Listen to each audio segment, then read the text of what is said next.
We've worked hard on this. So, this goes back to being thoughtful. You know you really care for someone when contributing to their happiness becomes part of your purpose. How many of you feel that way of your distributors on your team? If you have distributors on your team, do you feel like contributing to their happiness is part of your purpose? Yes. Do you really? Yes. Because if you really feel that, they will feel it. And if they feel it, and they feel that you care about their success, you really care about their success, and of course their success is your success. You understand that? But if you feel it, that you're not manipulating them just to make a check, that you really want them to have success, and that becomes part of your purpose, you are unstoppable. Do you understand that? You're truly unstoppable. Man, imagine if this Freedom Arena here, the Freedom Hall, imagine if all of you really went out and you made your purpose their happiness. Whew. I'm telling you, I know some of you top leaders are thinking, wow, that's something. Parang siya yun. And I know you can do it, because you're already good at being friends, aren't you? Yes, you are. All right. Now, sometimes on our journey, we get jealous, don't we? Oh, they did it in 4 months, or they did it in 6 months. Don't use that as a fuel for fear. Don't use it as fuel for jealousy, right? Use it as fuel to motivate you. When you see somebody succeed, applaud them. When you see somebody succeed, understand they were willing to put in the work to get that success. When you see somebody succeed faster than you, stand up and cheer for them. Don't be jealous of it. Use it as fuel to say, if they can do it, I can do it. Right? Use it as motivation. It's exciting. And when you give out of love, not motive. Now, you may not hear a lot of people say that, but when I shifted my thinking into this, everything changed. Because my goal is to be a good friend. If they join my business or they don't join my business, if they become a customer or they don't become a customer, I'm still going to lead with love. I'm still going to lead with being thoughtful. Because if I do that, then maybe one day they will. But that's not why I'm doing it. I'm doing it why? To be a good friend. Some of you are thinking, what is this guy talking about? Like I said, try it for a few months, and then Facebook me and say, hey, it's working. All right. Trading time for money. How many people do you know that say, I just don't have the time to do the business? I just don't have the time to start a part-time business.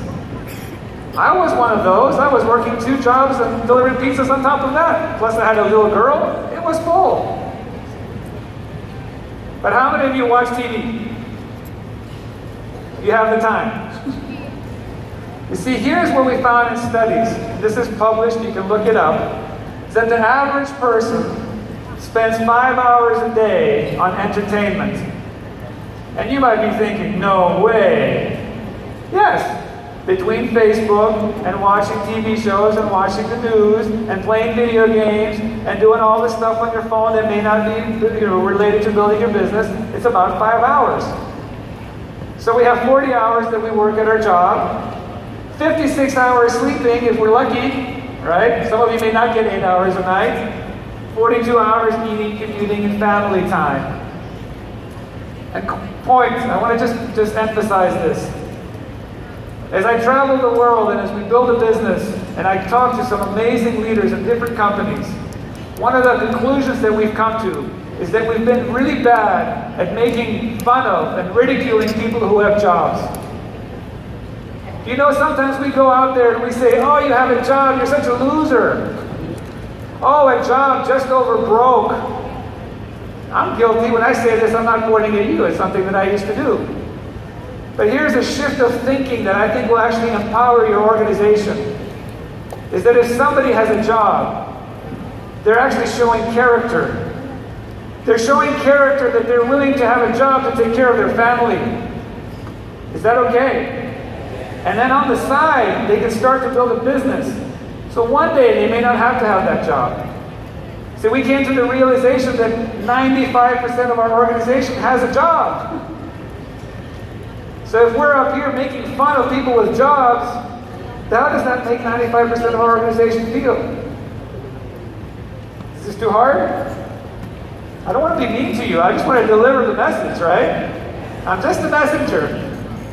So if we were okay with people having a job, and of course we have a vehicle to get them out of the job, we can always tell them, hey, there's a way to get out, but we're not going to make fun of them. I think you're going to keep more people around. And how many would you like to keep more people around? Right? Your journey is your journey. Let them be on their journey. It's their path. Okay? And some people are happy being doctors, and they're really good at it. And then they can make an extra income with the company, right? Some people are happy being engineers. We need engineers. We need people building roads and bridges. That's always good. And on top of that, they can make extra income, so they can retire sooner maybe. Right? So just a side note on that. So here's what we do. The masses, the average person out there spends that much time on entertainment. You know what the wealthy people do? They spend that time, those 30 hours, building a business. That's what they do. And is it uncomfortable to build a business instead of watching television? Yes. And I'm not saying you shouldn't be entertained, you should. But if you really want to get free, then you have to make a sacrifice. And the sacrifice is less of this and more of this. Right? More building of your business so that over time, you can have more time, because the goal is to buy your time back. So those 30 hours is enough time to pursue your dream. Is it safe to assume that everybody in here has a dream? Yeah, you wouldn't be in here unless you had a dream. Unless somebody forced you in here, but I don't think that. I don't think that's the case here. So all of you have a dream. Are you willing to trade those 30 hours of entertainment for 30 hours of working? Some of you, let me ask that again. Are you willing to trade the entertainment time for working time?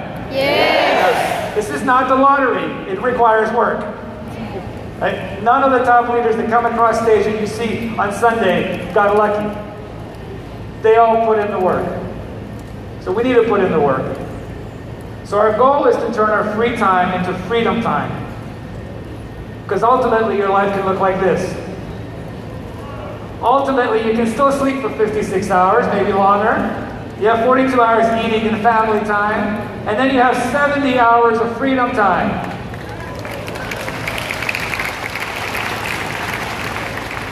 And that's an amazing life.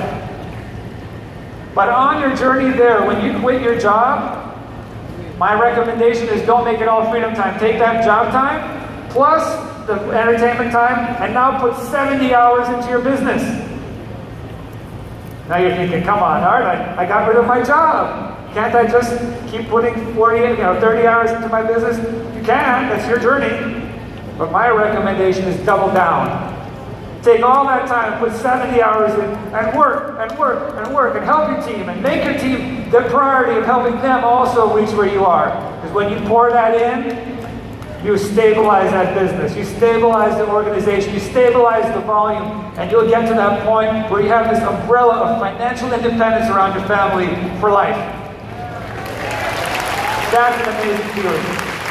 So pour it in, and then you can get that. That's the goal. Is the truth good enough? Yes. This is the truth. We don't need to hype it. This is exactly how our business works. I think it's really exciting. So, quick lesson. You enjoying these lessons? Yes. Okay, where's my man? This is a concept called sponsoring up. How many of you are interested in building a business that truly stands the test of time? I mean, truly.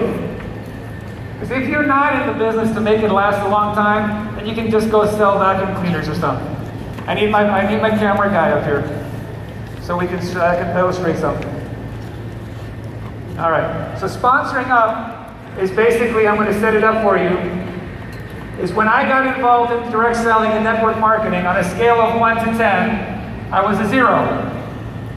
I didn't have the skills, I thought I knew everything. I wasn't listening to anybody. I had a terrible car and didn't have a suit. I was a 0. Now most of you didn't start as a 0. I did. Some of us might be a 1. So a 0 is somebody like me that started with just terrible skills, know-it-all attitude. A 10 is somebody that has a center of influence already. A 10 is somebody that already has respect and influence with people. A 10 is somebody that has good skills, presentation skills.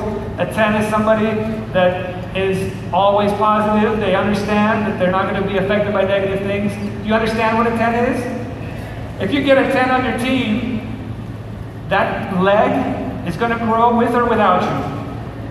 How many of you want a leg that grows with or without you? It's amazing when it happens. But in most cases, it's not magic. It doesn't happen by accident. It requires work. But let me show you, if you're a 0 like me, the good news.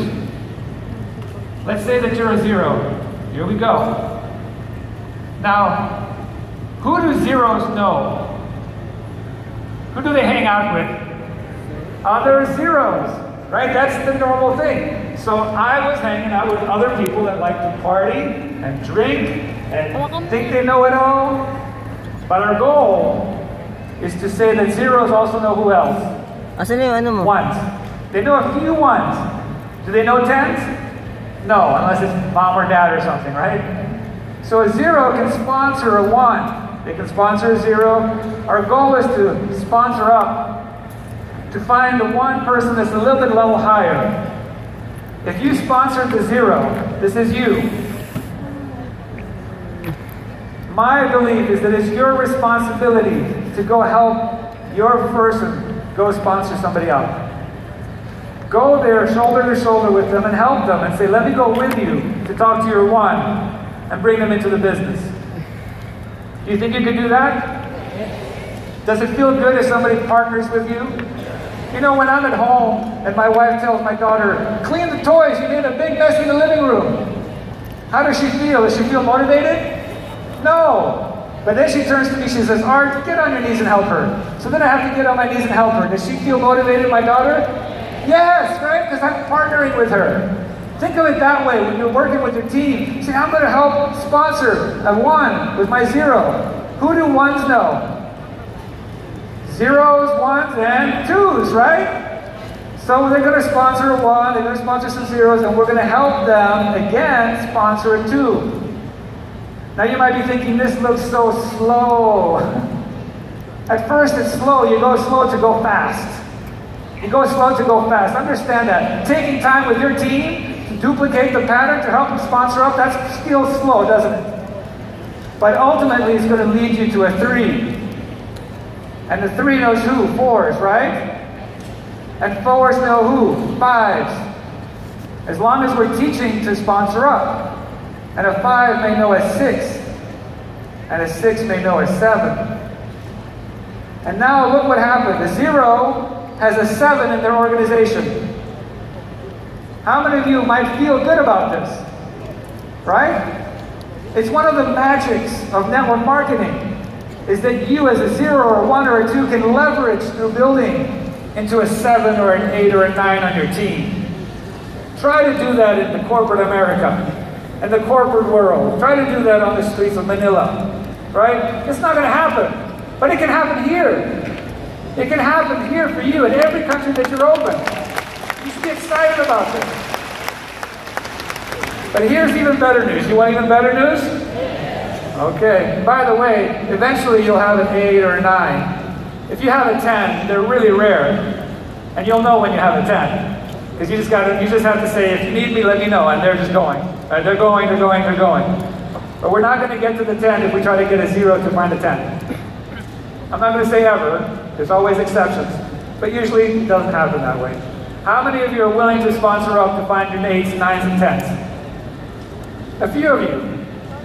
Okay, we're getting through to a few of you. And the rest of you, you hope you get lucky, right?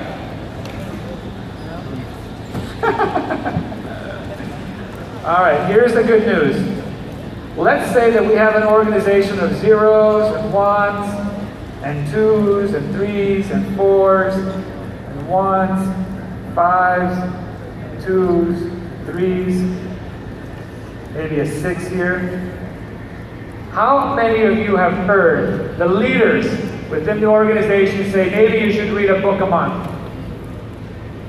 Personal development.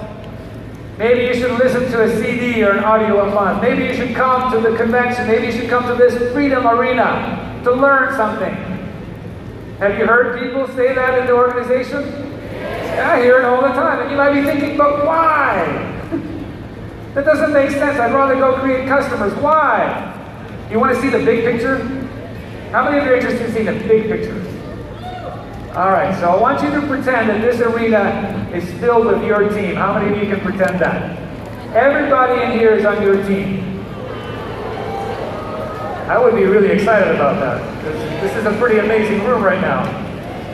So here's what happens with personal development. Personal development is that over time, the one who reads a book every month, who comes to the convention, who comes to the events, who listens over and over and over, at the end of 1 month, there's no difference between the one who listened and the one who didn't. Would you agree? After 2 months, you may not notice a difference. But after 6 months, there's going to be a difference between the two. One has listened and read and attended the events, and he's created the disciplines to success. And the other one has created neglect by not doing those things. After 6 months, there's a difference, because you know what happens? The one becomes a 2. The zeros become 1s, the 2s become 3s, the 3s become 4s, the 6s become 7s, because they're plugging into the events. They're plugging into the books that they should be reading. They're plugging into the audios that they should be listening to. Now imagine if this arena was your organization, and in 1 year everybody moved up 1 number. What would happen? What would happen? It'd be amazing, right? So when you hear your leader say, do the personal development, do the personal growth, read a book. Did you read a book? What book did you read? They're not doing that just because it's the words to say. They're doing that because they know that if you're teaching that in your organization, you may not even have to find the 6 or 7, but you can develop 6 and 7s. I'm giving you gold right here. It took me 10 years to figure this out. 10 years. And you get it today. It's exciting. All right. I know I've been hitting you with a lot of information. So here's what I'd like to do. If we could put on some music. And I want you to just, really quickly, how many of you have seen this quote? How many of you believe this? How many of you have tasted residual income? Would you walk through a brick wall once you've tasted it? What I'm saying here is that once you've tasted making money while you sleep, waking up richer in the morning than when you were when you went to bed, you never want to try anything else. You'll walk through a brick wall together. The catch is you won't understand until you have some.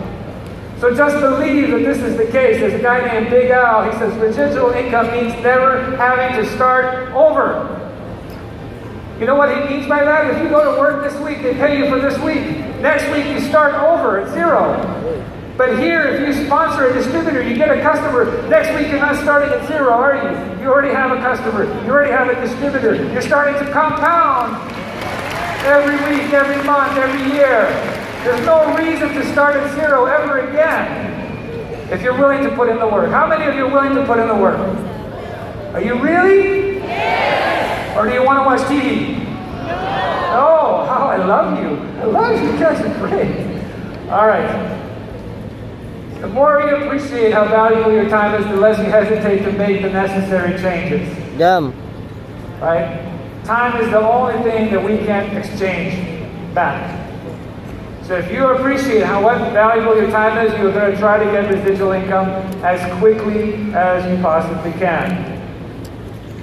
If you keep learning, you can't lose. Do you believe that? I tell you, is the absolute truth of my life. As long as I keep listening and reading and coming to events like this, and listening and reading and coming to events like this, no matter where I am on my journey, eventually I'm going to win. Eventually I'm going to win.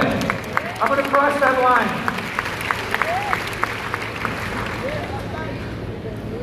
Winners help other people win. That's your team. And it's your sideline. It's your friends. All of you aren't in everybody's organization. But are you willing to help each other? Yes. Are you willing to be one team, one mission? Yes. Wow, you get this. I'm so proud of you. This is awesome. We shouldn't be jealous of our other teammates, right?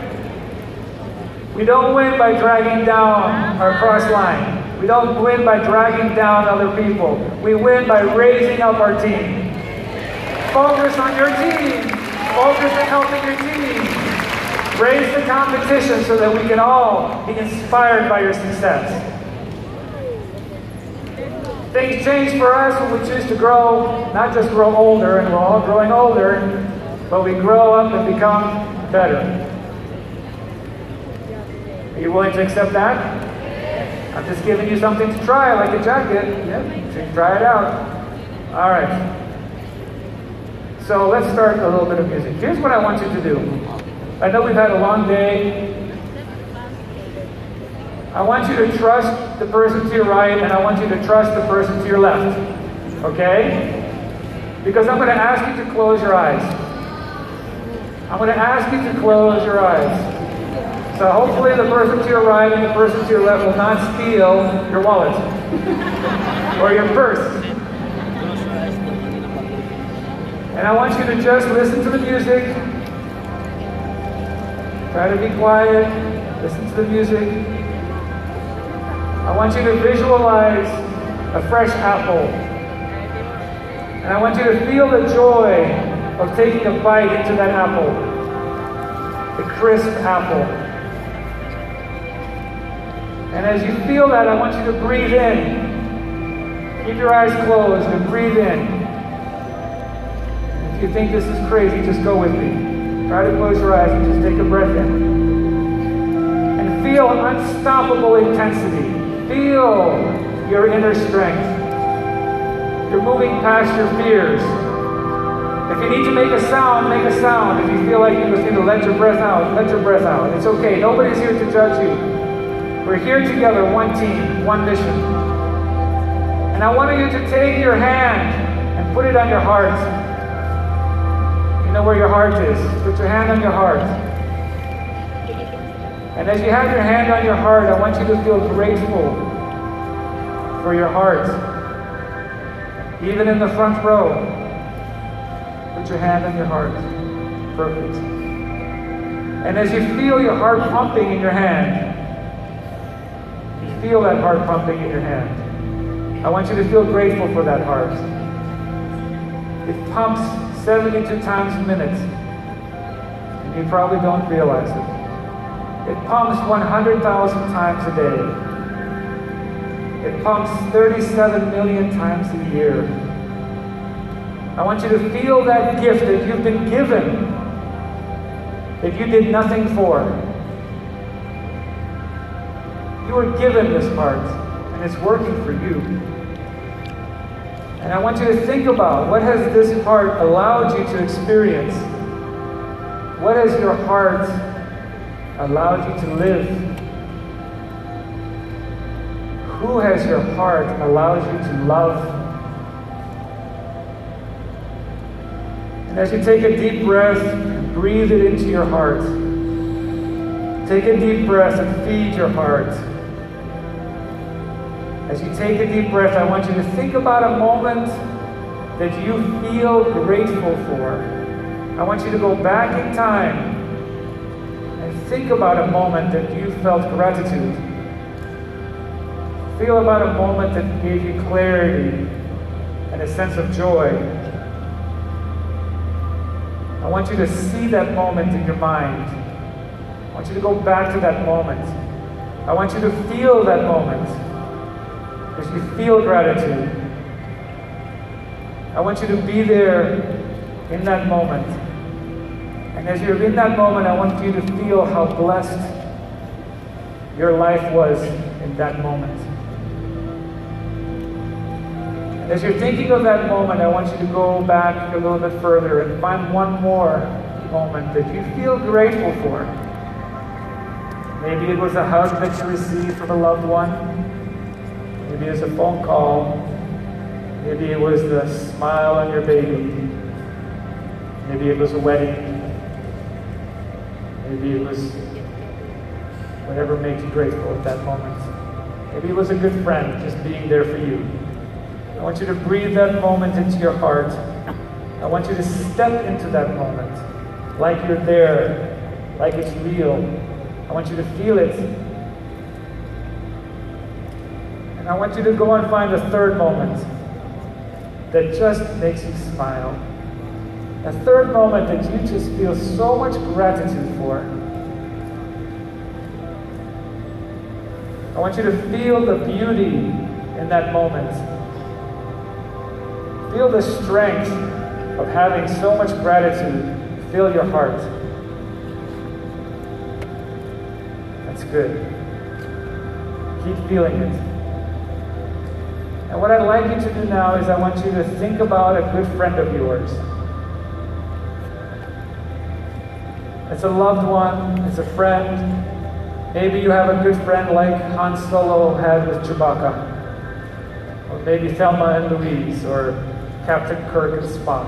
Who's one of your great friends? Butch Cassidy and the Sundance Kid, or if you watched Harry Potter, Harry, Ron and Hermione, or Sherlock Holmes and Watson. Who's one of your great friends? Who is that friend that if they called you and they said, I need you, you would be willing to drive 3-4 hours to see them? I want you to imagine that friend, and I want you to go back and think about a moment that you've had with that friend. And maybe it's a moment of gratitude, but maybe it's a moment of laughter, or maybe it's a moment of sorrow, where you were there for each other, or she was there for you, or you were there for him. Maybe it was a funeral. Maybe it was a wedding.